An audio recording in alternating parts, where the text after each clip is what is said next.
नमस्कार साथियों, हिंदी ज्ञान सागर यूट्यूब चैनल में एक बार पुनः आपका हार्दिक स्वागत है। एक ये छोटा सा वीडियो है जिसको अवश्य सुने, आप स्किप मत करना। कल से एक सूचना चल रही है कि नई भर्तियां हैं, उनकी अभ्यर्थना है वो अभी तक आरपीएससी को नहीं मिली और जून के बाद में कोई परीक्षा भी नहीं है, जबकि सरकार ने 1 लाख भर्तियों की घोषणा कर रखी है। दूसरी तरफ हजारों विद्यार्थियों को नई भर्तियों का इंतजार भी है। तो ये सारी चीज़ें ऐसी हैं जो द्वंद्व उत्पन्न कर देती हैं तैयारी करने वाले विद्यार्थी के लिए। तो उन्हीं बात को लेकर मैं मेरे अनुभव के आधार पर ये चीज़ें मैं आपको बता रहा हूँ कि कोई भी इस द्वंद्व के अंदर ना रहे कि नई भर्तियाँ आएंगी या नहीं आएंगी, क्योंकि सरकार ने पहले से बजट सत्र के अंदर घोषणा की थी कि 1 लाख नई भर्तियाँ वो निकाली जाएंगी, तो वो 1 लाख नई भर्तियाँ अवश्य ही आएंगी। अब बात यह है कि आगे मात्र 4 परीक्षाएं हैं और कईयों के मन में ये प्रश्न उठ रहा है कि अभी तो वित्त विभाग है वो स्वीकृति देगा, वित्त विभाग स्वीकृति देगा, उसके बाद में डीओपी की स्वीकृति होगी और डीओपी उसके बाद में कहाँ पर भेजेगी, आरपीएससी के पास में अभ्यर्थना भेजेगी, फिर आरपीएससी वो कब फॉर्म निकालेगी, क्या होगा क्या नहीं होगा। बहुत सारे प्रश्न हैं वो मन में उठते हैं और नहीं उठते हैं तो ये प्रश्न उठाने वाले लोग भी बहुत हैं, इधर उधर से उठा ही देते हैं। हम अपने इर्द गिर्द देखते हैं तो भ्रम में डालने वाले बहुत सारे लोग मिलेंगे। किसी के भी बहकावे में ना आकर मैं आपको जो चीज़ बता रहा हूँ उसको ध्यान से सुने।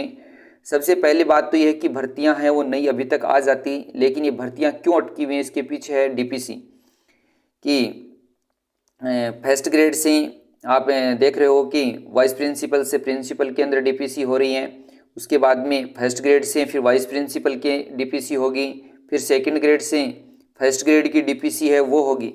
यानी कि कई डीपीसी, सेकेंड ग्रेड की डीपीसी है वो 3 साल से अटकी हुई है, तीन साल से। तो जैसे ये डीपीसीयाँ पूरी होंगी अगले 1-1.5 महीने के अंदर ये डीपीसी है वो भी पूरी हो जाएगी। और डीपीसी होने के बाद में जैसे ही पूरी होगी 1-1.5 महीने के बाद में हाथों हाथ सरकार है वो आकलन करवाएगी कि कितनी पोस्टें कहाँ पर क्या खाली हैं।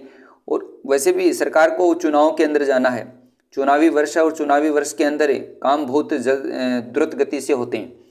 तो जैसे वो पता करेंगे कि कितनी पोस्टें खाली हैं और उसके बाद में विज्ञापन आपको जल्द ही देखने के लिए मिल जाएगा। 2 महीने के अंदर अंदर ही विज्ञापन है वो आपको देखने के लिए मिलेगा। तो ये तो बात अपने मन से ही निकाल दो कि नई वैकेंसी आएंगी नहीं आएंगी। नई वैकेंसियाँ 3rd ग्रेड से लेकर 3rd ग्रेड है, उसके बाद में 2nd ग्रेड है, 1st ग्रेड है और असिस्टेंट प्रोफेसर की जो वैकेंसियाँ वो जल्द ही आपको देखने के लिए विज्ञापन है वो मिलेंगे। तो एक बात तो ये हो गई कि नई वैकेंसियाँ अवश्य आएंगी। नई भर्तियाँ, डीओपी की स्वीकृति, वित्त विभाग की स्वीकृति, ये चीज़ें होने में बहुत ज़्यादा समय नहीं लगता।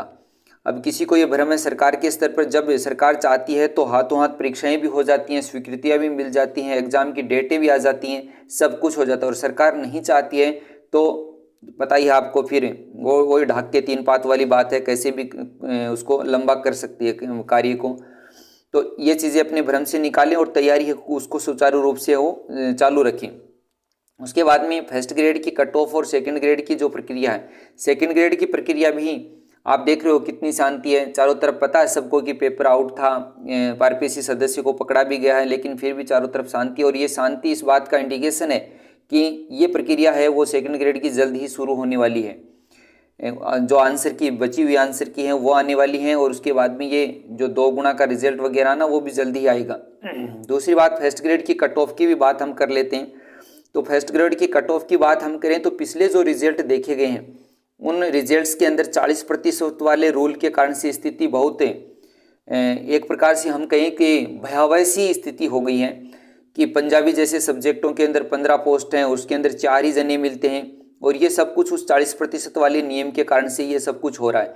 तो इनको देखते हुए ऐसा लग रहा है कि आगे आने वाली जो भी सब्जेक्टों का रिजल्ट है उन रिजल्ट के अंदर भी मेरिट है वो काफ़ी नीची है वो देखने के लिए मिलेगी, क्योंकि 40% वाले रूल के कारण से बहुत सारे जो कंपटीशन देने वाले लोग हैं उनके अंदर सेकंड पेपर के अंदर बहुत सारे लोगों के बहुत अच्छे अंक हैं, लेकिन फर्स्ट पेपर है उनके 40% नंबर ही नहीं बन पा रहे हैं। और इसी का नतीजा ये है, जैसे मान लीजिए उससे कंपटीशन क्या था बहुत कम हो जाता है। अब मान लीजिए हिंदी की बात लें तो हिंदी के अंदर बहुत सारे ऐसे लोग हैं जिनके 40% नहीं बन रहे, जबकि सेकंड पेपर के अंदर उनके बहुत अच्छे अंक हैं, किसी के 240 अंक हैं, किसी के 235 हैं, इतने अंक बन रहे हैं। 2-4 तो मेरे भी ध्यान में हैं और उनके फर्स्ट पेपर में 40% के हिसाब से 30 क्वेश्चन उनको चाहिए, लेकिन किसी के 28 हो रहे हैं, किसी के 29 हो रहे हैं। तो इसके कारण से काफ़ी प्रभाव है वो मेरिट के ऊपर देखने के लिए मिलेगा।